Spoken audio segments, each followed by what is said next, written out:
Hello বন্ধুরা, সম্পূর্ণার হেসেলে আপনাদের স্বাগতম।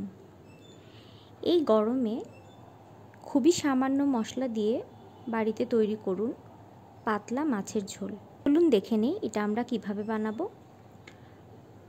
পাতলা মাছের ঝোল তৈরি করার জন্য প্রথমে কড়াইয়ে দিয়ে দিচ্ছি সয়াবিন তেল।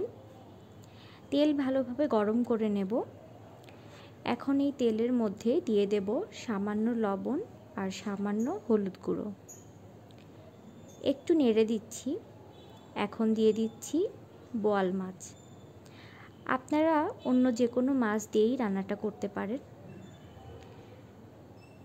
মাছগুলো আমি ভেজে নেব। এভাবে তেলের মধ্যে লবণ আর হলুদ দিয়ে মাছ ভাজলে মাছ আর ফুটবে না। মাছ ভাজা হয়ে গেছে, তুলে নিচ্ছি। এখন এই তেলের মধ্যেই দিয়ে দিচ্ছি লম্বা করে কেটে রাখা আলু। দিয়ে দিচ্ছি সামান্য লবণ আর হলুদ গুঁড়ো। আলুগুলো হালকা লাল করে ভেজে নেব। আলু ভাজা হয়ে গেছে, তুলে নিচ্ছি। এখন দিয়ে দিচ্ছি টুকরো করে কেটে রাখা বেগুন। দিয়ে দিচ্ছি সামান্য লবণ আর সামান্য হলুদ গুঁড়ো। বেগুনগুলো ঠিক একইভাবে ভেজে নিচ্ছি। একটু লাল করে ভেজে নিতে হবে। বেগুন ভাজা হয়ে গেছে, তুলে নেব। এই তেলের মধ্যেই দিয়ে দিচ্ছি গোটা জিরে। এখন দিয়ে দেব আদা আর জিরে বাটা। আমি এখানে 1 চামচ আদা বাটা আর 1 চামচ জিরে বাটা দিয়েছি। সামান্য জল দিয়ে নেড়ে দেব, মশলা যাতে পুড়ে না যায়।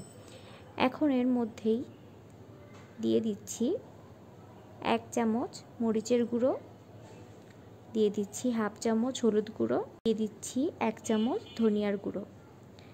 এখন মশলা ভালোভাবে কষিয়ে নেব।